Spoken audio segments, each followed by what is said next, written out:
Hello and welcome to the academic session of Dr. B.R. Ambedkar Open University.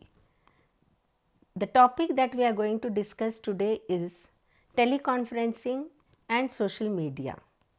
The topic is important because we find that today many people are delivering healthcare services through online mode, and since this topic is concerned with MBA Healthcare and Hospital Management course of first semester and first year, we will discuss what teleconferencing is first before proceeding to the next. Teleconferencing meetings or discussions are held among people who are in different locations by the use of technology. It allows people to communicate in the real time through audio, through video, or both without being physically present at the same location. The participants communicate via telecommunication networks by using their tablets, by using their mobile phones, their laptops, desktops, and specially designed tech-enabled meeting rooms are also available to conduct such meetings and discussions. Now let us find out how many participants can be there in this kind of audio conferencing or teleconferencing.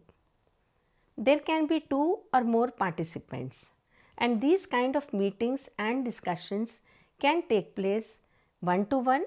For example, one single teacher taking a tuition and tutoring a single student, or it can be a doctor who is consulting a patient. On the other hand, there can be one to group meeting where a teacher is teaching and there are many students who are joining the meeting and the teaching learning process is going on. Now let us understand the process of teleconferencing. The first and the foremost essential thing is to check the connections. You have to check whether all the participants are able to see, are able to hear. Next, a roll call can be done to ascertain the participants have joined the meeting, because many a times what happens is the participants may be joining the meeting, but then they are keeping their cameras off and not listening to the classes. So therefore it is necessary to do a roll call. Next, we have to ensure the participants receive the agenda and the materials, because the complete group proceeds through the agenda point by point. Participants should also introduce themselves each time, because they are not face to face and they cannot recognize the voice. So therefore, it is must and should that each participant should be introducing themselves each time they are talking. Before leaving the meeting also, it is essential that the members have to announce their departure. Otherwise, the rest of the members attending the meeting will not know who is present and who is absent. Now, there are different types of teleconferencing. Basically, there are 4 types. Let us understand one by one. First, audio conferencing. The participants communicate via telephone or internet based audio. Example, the conference calls. Second is video conferencing. Participants can see as well as hear. They use webcams or video softwares, for example, Zoom, Google Meet, Microsoft Teams, etc. Third, web conferencing. It combines both audio, video and data sharing. Example, the presentations, the documents and screen sharing, all that is possible in web conferencing. Lastly, computer conferencing. This is basically text based. They use chat rooms, forums or messaging platforms for real time text discussions. Example, WhatsApp, Telegram, WeChat, etc.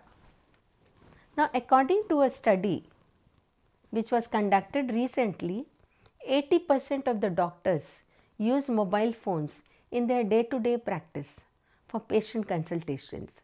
It is not just limited to patient consultation alone. It is also possible to check the reports of the investigations which have been carried out for the patients. It is also possible for the doctor to write the prescription and give it to the patient so that there is no error. There are virtual care platforms that have come up. For example, Navia is there, MFine is there, Librate is there, and Tata 1mg. In these Navia and other platforms, one can schedule the appointment, have the doctor consultation, upload your report so that the doctor is able to see and analyze, and the doctor is also in return able to generate the prescription. And the advantages of these types of platforms is that the information lies there. For future reference also you can use it. Now coming to the advantages and disadvantages of teleconferencing. It has got more advantages than disadvantages. Firstly, travel expenses are totally reduced. You are attending to the meetings and the discussions from the comfort of your home or from your offices. So therefore, it does not require traveling to the venue. Secondly, since you are not traveling, you are saving time. You may be having one meeting up to say 11 o'clock. So without any wastage of time, you are able to attend back-to-back meetings by virtue of the teleconferencing technology. Better collaboration is also possible because screen sharing is there. The audience is able to see the data, is able to see what is going on the screen. So that is helping them as it is supplementing the verbal communication which is being done. Next, work during crisis. There are many times when you are not able to go out. Maybe you had a fall, you are not able to travel and go to the office. The same work you can attend in online mode. The work doesn't suffer, your attendance is marked, and there is a free flow of work. This had exactly what happened in the COVID times. The people couldn't go out because of the lockdowns, because of the fear of catching the infection. But you cannot close down the work for months together, and this prevailed for almost a year. So then it was found that we can adopt to the practice of online work, and since then it became very popular, and online work is being practiced by many even today. Through teleconferencing, wider reach is also possible. You are not bound by the geographical boundaries. You can reach the remotest of the places, and that is why we find that teaching and learning is becoming more popular, and people are able to access and get degrees online also. It results in quick decisions and higher productivity because you don't have to wait for the meeting to be scheduled, that people have to come together and then conduct it. Since you are able to do it quickly in online mode, the productivity is increasing, the decisions are being taken faster. Now let us come to the disadvantages. Definitely there is a lack of personal touch. When you meet people, you greet people, you hug people, you study their facial expressions. This is not possible in the online mode. Many a times there will be technical problems. Because of these technical problems, the meetings will have to end abruptly. High cost of the setup. It also involves a heavy cost. So therefore, we find that there are a few disadvantages also in teleconferencing. Now let us understand what is video conferencing. It is the use of telecommunication technology to conduct live face-to-face meetings between two or more participants at different locations through video and audio transmission. Now, what are the key components of video conferencing? The first and foremost is the camera or the webcam. It captures the live video. Next is the microphone and the speakers. They enable two-way audio communication. Next is the display screen or the monitor, which shows the participants. Internet connection, undoubtedly it is one of the most important component. Transmission of the data in real time is possible because of the internet connection. Video conferencing software, platforms like Zoom, Google Meet, Microsoft Teams are some of the platforms which have the softwares for the video conferencing. Here I would like to give a few tips how to do video conferencing. First and foremost thing is practice. Do it again and again so that you become perfect. Next, arrange for the tech support. Without tech support, you will not be able to do. Be prepared for any untoward shutdown of the systems. Next, organize the room. Organize the room in such a way that nobody's back is facing the camera. Everybody's face should be visible. Dress well. Don't think that since you are doing it from your own office or from your own home, you can wear anything. You have to dress professionally because you are being seen, you are being observed by n number of audience. Introduce everyone who is visible on the screen. Make eye contact with the camera. Speak very clearly and minimize the noise and the movements that may be taking place in the recording room. Here I would like to mention about artificial intelligence, because if we don't mention about artificial intelligence, we will be having only a segmented view of audio video conferencing. During video conferencing, AI has got some features which are very handy and useful. One of the features is that of noise cancellation. If there is any noise, AI has a feature wherein the noise can be cancelled. Auto framing is also there. Focus on the targeted person. Live translations are also possible. Facial recognition and transcription. These are some of the features of AI which are very helpful in conducting the audio and the video conferencing. Besides, it also has the feature of virtual assistants, emotional analysis and security features of facial and voice verification. Now next we will move on to our subtopic, social media platforms. What is social media? Here I would like to give you all a disclaimer. Social media is a public space, no matter how private your settings are. So please remember that whenever you are using any social media platform. Here you will find the logos of different social media platforms like X, LinkedIn, WhatsApp, Facebook, Instagram and so on. Let me give a brief introduction to social media. Social media refers to online platforms and digital tools that allow people to create, share and exchange information, ideas and content such as texts, images, videos, audios with others across the world. Tools of social media. Social media tools are platforms and applications that help users create, share and manage content online.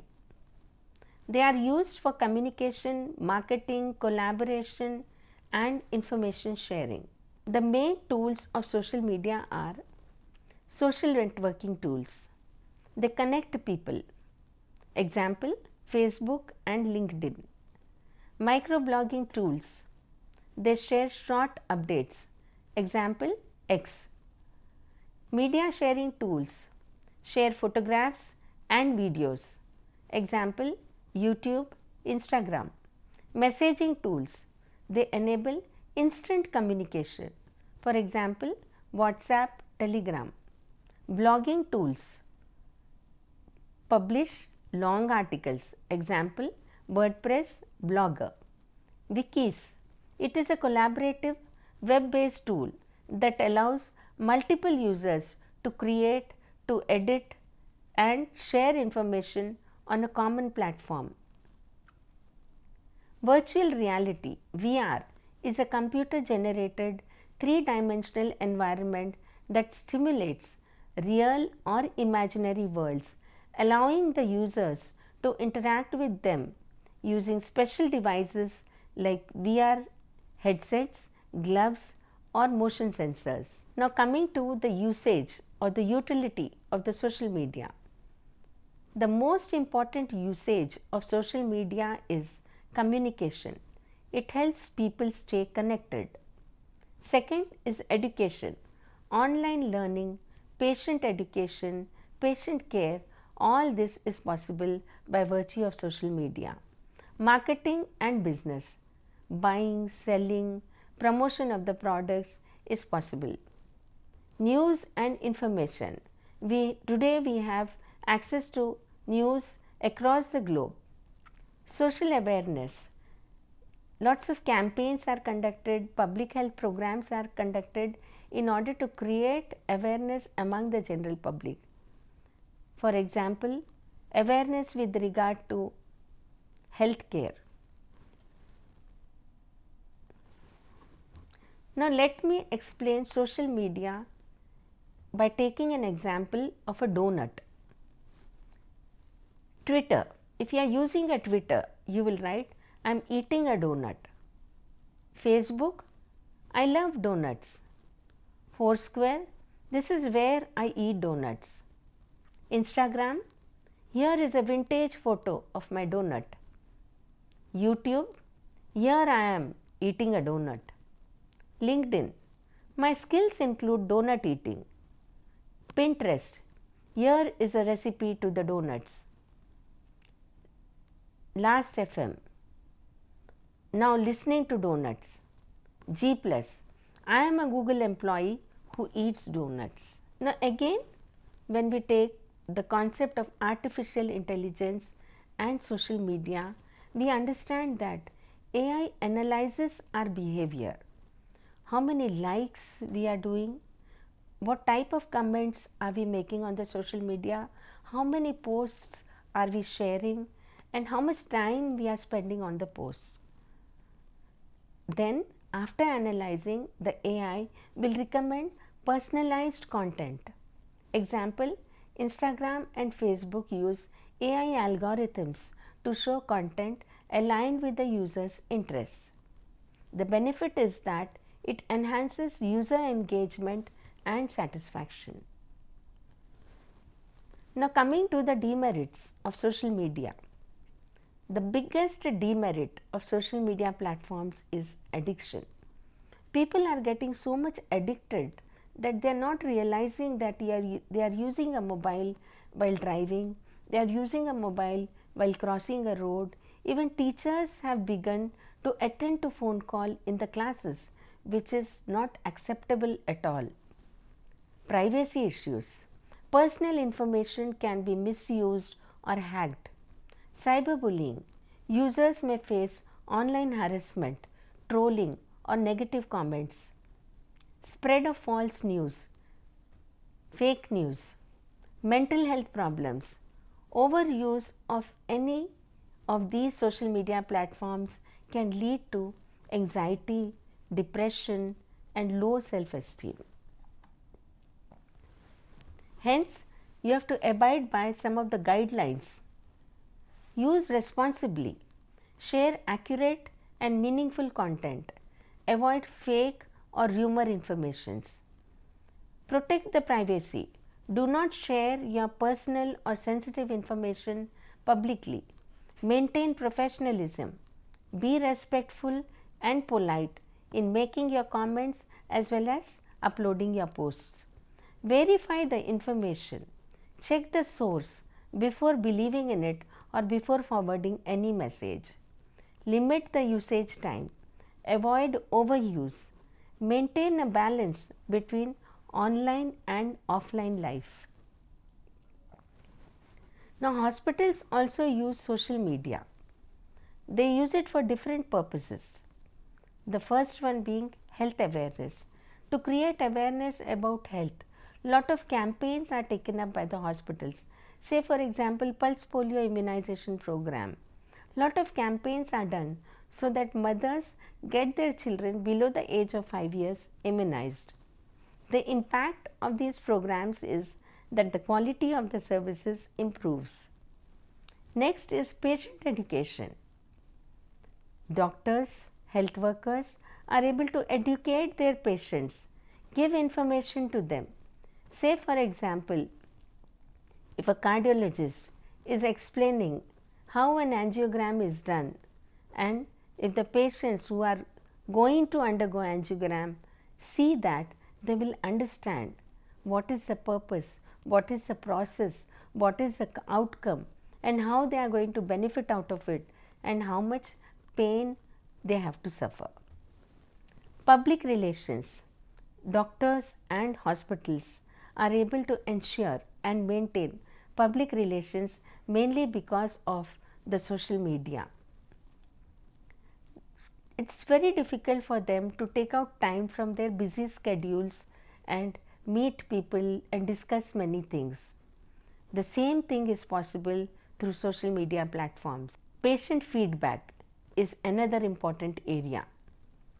The hospitals are able to get feedback from the patients after they undergo the treatment, after they undergo certain procedures, and this feedback from the patient is very much helpful to the hospital authorities to improve their various services, be it nursing services, be it infrastructural services, be it patient care services. Last is emergency communication. In crisis time, information is communicated through these social media platforms. At the time of COVID outbreak, people were trying to find out where the bed availability is. People were trying to find out where the vaccines are being given, where dose 1 is given, where dose 2 is given. Since all this information was available on the social media platforms, it was very handy and it was very useful for the general public. Now, most used social media platforms in India in 2021 were found out by a study. It says that the YouTube users are 85.80%, Facebook users are 75.70%, Instagram users are 70.60%, Twitter users are 50.60%, 37.70%, Pinterest users are 34.30%, Reddit users are 22.10%. In addition to these, there are also messenger apps. The usage of messenger apps was also studied by a research study in 2021. WhatsApp users are 74.60%. Facebook Messenger is used by 55%. Snapchat is used by 33.70%. TikTok, which is banned in India now, was used by 31.50%. Skype was used by 29.30%. Telegram was used by 28.50%. In social media, the big four are referred to as Facebook, which has got 500 million users. Twitter or X has got 145 million users. LinkedIn has got 60 million users. YouTube has more than 12 billion video views per month. How do hospitals use social media? Health awareness. Health awareness is created by hospitals by conducting some campaigns. These campaigns may be to create awareness. It may be to create awareness about different diseases. It may be to create awareness about different national level programs. Certain diseases which require social attention and awareness, campaigns are carried out. Say for example, for HIV/AIDS, campaigns were carried out.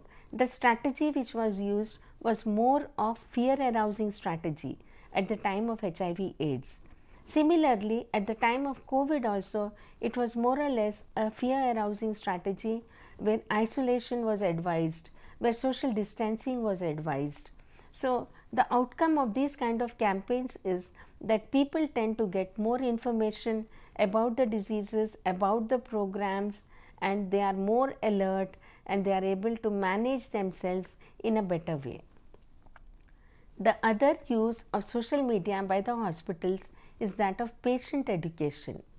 Patients can be educated through remote ways also.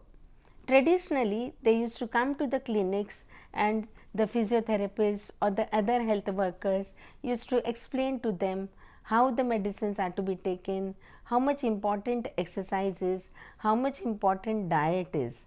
But in today's scenario, immediately after the consultation, the patients can leave the hospital and go back to their place, and whenever they have time, they can have a video call with the concerned health worker and clarify their doubts, ask them about the prescription, ask them about the follow-up visit, and what are the things which they have to eat, what are the things which they have to avoid in their diets. Next is public relations. Hospitals and healthcare workers are able to maintain public relations also. They are able to maintain public relations mainly by virtue of the social media. Social media is helpful to them as it is very handy. They need not have to take out time from their busy schedules. They need not have to travel long distances to meet people, but just through their mobile phones or through their laptops, they are able to get connected to the physicians who are rendering their services in some other country. You are able to discuss your patient with them and improve the quality of the treatment. So therefore, the networking of the doctors is not just limited to saying hi, hello, but it also facilitates the treatment and the follow-ups. Lastly, emergency communication. Emergency communication is also very, very vital, and social media is very helpful in spreading this kind of information. In the times of crisis, when people are locked in their houses, when they have no access to go outside or meet anybody, the only resort that is left for them in order to get any information is the social media. From there, they can get to know what is the status, how much the disease is progressing, how many fatalities have been there, what are the necessary precautions that have to be taken. All this is shared through social media platforms, and it is shared again and again. Even if one misses at one go, they are able to listen to it again and again, understand it, comprehend it, and implement it in their lives. Now we will move on to the most used social media platforms in our country as per a study which was conducted in the year 2021. YouTube, 85.80% users are there. Facebook, 75.70% users are there. Instagram, 70.60% users are there. Twitter, 50.60%. LinkedIn, 37.70%. Pinterest, 34.30%. Reddit, 22.10%. In addition to these, there are some popular messenger apps. A study was conducted in order to find out the usage of the same. It was found out that WhatsApp was used by 74.60%. Facebook Messenger was used by 55%. Snapchat was used by 33.70%. TikTok, which is now currently banned in India, was used by 31.50%. Skype was used by 29.30%. Telegram was used by 28.50%. So this will give an idea as to the extent of utility of the various popular messenger apps and the social media platforms. In social media, we hear about the four big: Facebook, which has got 500 million users, Twitter, which has got 145 million users, LinkedIn, which has got 60 million users, YouTube, which has got more than 12 billion video views per month. To summarize, teleconferencing, video conferencing, and social media, they enhance the communication, collaborations, and connectivity in today's digital world. Thank you.